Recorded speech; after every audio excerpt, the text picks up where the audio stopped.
cellphone. And kung tanda nyo tong video na to, Okay, so ita-try natin kung ano yung sabi ni Tita Maxi. ayan. So, this is the exact cellphone as well that I used to put my 50 pesos and hindi ko pa talaga siya tinatanggal since that day last year.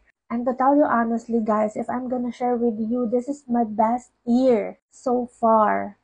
And sobrang daming client talaga this year. Hindi naman sa nagbe-base ako dito sa 50 pesos na to, pero ito, yun kasi yung hiniling ko last year. That's why I put my 50 pesos. Ayan, nandito pa siya. Naiba lang yung case, pero this is my case before pa din.